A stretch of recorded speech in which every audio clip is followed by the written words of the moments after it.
Welcome to Climate Change with Scott Amyx. I'm your host, Scott, and today I'm joined by Dmytriy Pereklita, who is a Toronto-based architect and founder of One Piece a Day. Welcome. Thanks, Scott. Thanks so much for having me on your podcast series. All right.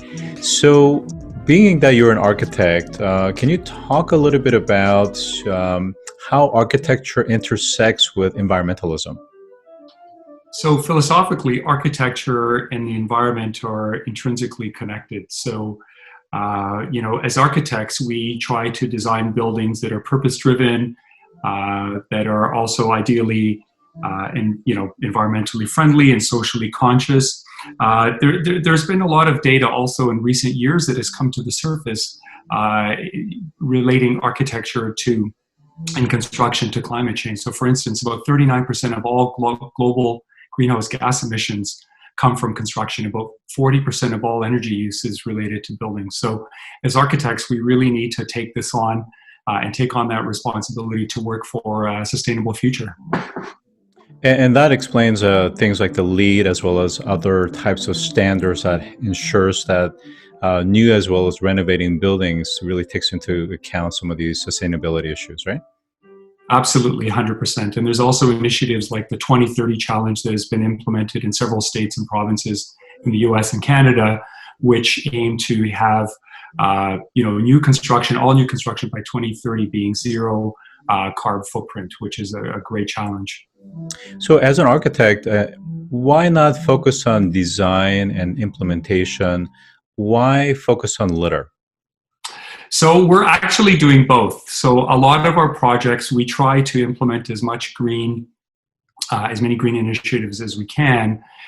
So for instance, we've had several corporate clients and even retail clients that have reached out to us and said, look, how can you help us reduce our carbon footprint?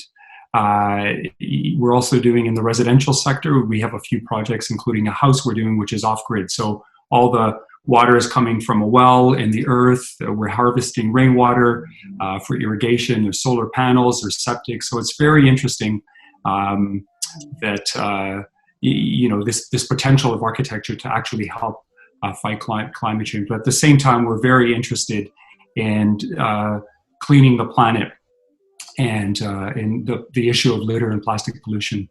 Okay. So again, I think for today's focus, it's going to be on single-use plastic. Why are you so passionate about that? So, years ago, I went for a run on a beach in Mexico. So my wife and I took our kids for a family holiday. And I'm a long-distance runner, so I took my running shoes, went out for a run on the beach in the morning. And I'd never seen anything like it. I encountered so much litter on this beautiful beach. There's the Riviera. You look to one side and it's gorgeous, beautiful Caribbean Sea. And when you look down, I was literally stepping on plastic with almost every step that I was taking. And I started picking up litter. I filled up a few handfuls. I saw some buckets. I filled those up. I saw big contractors' garbage bag. I filled up 4 of those bags within about half hour to 40 minutes.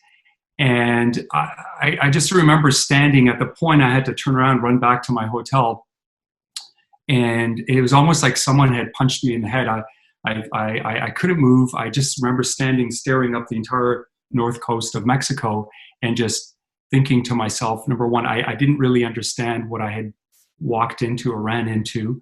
The problem was much bigger than me. For every piece of litter I picked up, and I probably picked up maybe 500 or more pieces, I was leaving thousands of pieces of litter behind. And all the way back to my hotel, I kept running and taking photographs of the litter. And then it hit me. So I just thought, what if we could use this technology that's sitting in 2.4 billion people's pockets and create an app that would encourage everyone to do something as simple as pick up 1 piece of litter a day? If we could do that, then we'd really have a chance of tackling this problem. And that's how I became, impassioned by this mission. Well, I know personally for me, having visited many different countries, I remember going to Thailand to a beach resort and finding that the beach was actually a massive landfill. And by evening, what they did was local people would come onto the beach, cover up the trash, including plastic, with sand, so that it looked pristine. But as soon as you stepped on it, as you said, you're essentially walking through a landfill. For those that are asking the question, why don't we try to minimize the use of single-use plastic? What would you say in terms of, kind of the initial of the life cycle versus, what the residual things that are lying around on beaches and oceans and so forth? So this is a huge question, and this really, when I, going back to my story of standing on that beach in Mexico, I realized I didn't understand this problem. So part of my work over the last few years has been to educate myself in terms of understanding what the problem was. So I did a lot of research by myself in our organization, and it really comes down to a series of numbers and statistics. And the key ones that I always keep going back to, one comes from a Forbes article that was published a couple of years ago. And it stated that every minute, 1 million plastic bottles are being sold around the world, and that 91% of that is not recycled. And a second key article for us was a World Economic Forum article from 2016, which stated that 32% of all plastic packaging created annually ends up in the oceans every single year, one way or another, and that was the equivalent of dumping one garbage truck full of plastic into the ocean every single minute.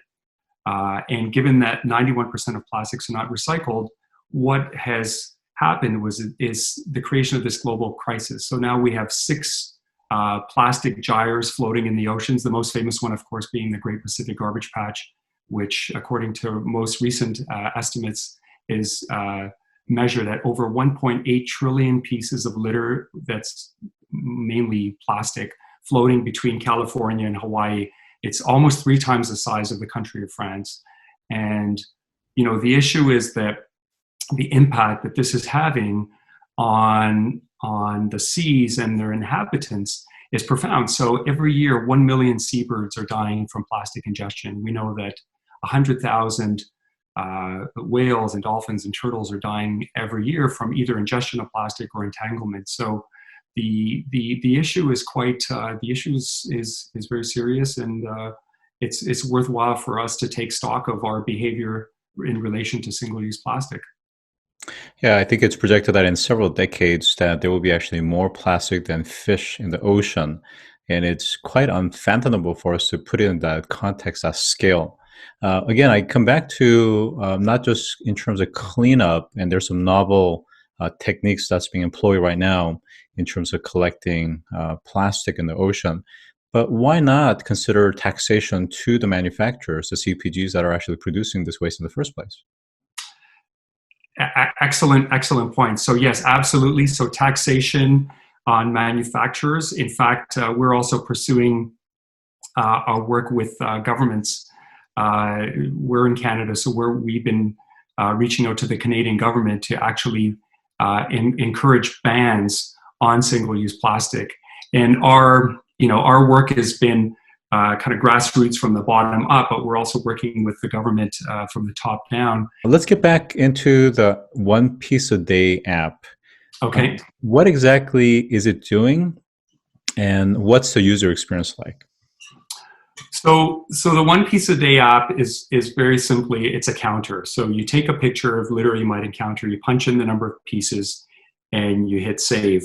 But we also have a litter categories function for the app, because when we've worked alongside groups like Greenpeace Canada, they like to categorize by, whether it's a plastic bag or Coke can or whatever. So they like to categorize the litter. But unfortunately, groups like that are still using pencil and paper and clipboard. So what our app is trying to do is to bring that process of auditing into the 21st century. So one of the nice things about the app is that you can actually, there's 2 counters. There's your own personal contribution and the human count, so humanity's contribution, and you can actually see your impact on the global numbers, which is really great. So you can see that you're actually making a difference. Every piece that you've picked up is contributing to the global number. Now, what if what if I said that it's hard enough for people to pick up after themselves in their own homes and offices and public spaces, let alone getting them to pick up trash that's not even theirs, as well as perception of picking up trash. I mean, some people are going to be uncomfortable being in public spaces and picking up trash, thinking that maybe they're doing it for reasons of recycling and to generate some side income. How do you get through some of these challenges? Okay, so these there's several there's several challenges here that you mentioned. So let's take what, one at a time. So in terms of the stigma of picking up litter, so we launched the app about 3 years ago, and honestly, I'm on my runs and my walks, I'm picking up litter all the time. I'll pick up a few handfuls too. If I'm training for a marathon, I might pick up 400 or 500 pieces of litter, which totally kills my training time, my marathon time, of course. And honestly, I've only had one snide remark in all that time. Mostly people will have been supportive and complimentary of the work that I'm doing. In terms of the sort of the broader social stigma, what's really interesting is that we've actually, through the app and social media, we've connected with literally thousands of people around the world, communities who are involved in litter cleanups. We have people in Miami and in England and Germany. And what we find is if you're aligned with a group, that it takes a lot of that stigma away and it becomes a fun practice. So our partners in Miami, for instance, they do Sunday morning yoga and meditation on the beach in Miami, and then they'll go out for a 1 or 2 hour cleanup. And that's grown there in that community so that they actually have a few hundred people almost every weekend. Now it's a little bit quieter with COVID, but typically, they'll get quite a fantastic turnout. So this is one way of overcoming that stigma. Another question is, it's already hard enough to get people to pick up litter, so why should they use the app? So there's two sort of philosophies on that. So we've had people, I had this woman in Alberta, Canada, email me and say, hey, I've been picking up litter for 30 years and I don't need your app. And our answer is, great, like, thank you so much for caring for 30 years to do this work. And that's fine, but other people, we find that the app is actually a great motivator in that, we have a leaderboard. You can see your contribution or your organization. So we actually have a lot of schools. We're actually getting involved with corporations now who are taking this on almost as a corporate challenge for part of their social and environmental stewardship and responsibility programs. So there's one corporation that we're working with right now who has offices around the world. So we're trying to help them set up an inter-office challenge to see which office can collect the most litter for a set day, perhaps next year on Earth Day or something like that. So it's really interesting. So I think, yes, maybe in the past there was more of a stigma, but I think now people are realizing that the global litter and plastic pollution problem is not just about, picking up a Coke can. It's that really litter and plastic pollution are having a very deep and profound impact on the planet. And it's up to all of us to have a hand in fixing that. All right, so I have two follow-up questions. One is, speaking of gaming mechanics, leaderboard is certainly one thing, counting is one thing, but to really institute the right sets of mechanics that changes behavior and habits, it requires a lot more. And certainly the peer pressure and collectivism within certain groups helps a lot, but that's really outside of the app. So what are your thoughts around the kinds of additional sets of capabilities within the app that you're thinking about from a roadmap that takes into account really immersing them in the right mechanics, gaming mechanics, so that it becomes a long-term behavioral change? So that's one. Second question is the kinds of users, meaning if you look at the kind of density of trash that's out there, it's really, there are a few places, there's actually rankings of it, but you have a lot of trash that's in Indonesia, Southeast Asia as an example. Mm-hmm. I mentioned Thailand as well, but also India. So in those geographies, what's the kind of penetration or the usage of this app in places that really need it the most? So right now we have a global population of users. And as far as we know, we have people from all over the United States, Canada. We have a lot of Europe covered, Asia. I'm not sure if we have any users at the moment in Indonesia and India. Those are tough, I would say, countries to break into. And I would say for mainly the reason that especially places like India and outside of the urban centers, that the infrastructure for recycling is just not there.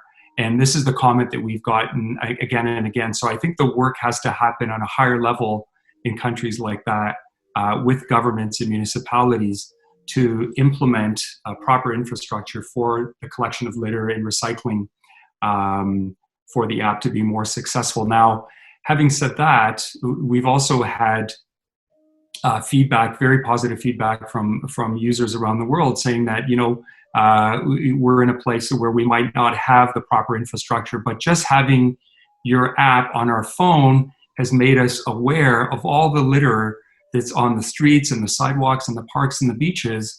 And that's really helped us to open our eyes and awareness to this issue. And I think from that point of view, while the problem is still being fought out on a higher level, I think our work is as an agency to help inspire and raise awareness is very important. Terrific. So on that note, I've been joined by Dmytriy Pereklita, who is a founder of the One Piece a Day app.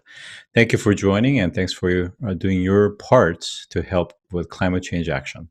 Thank you so much, Scott. I really appreciate you having us here.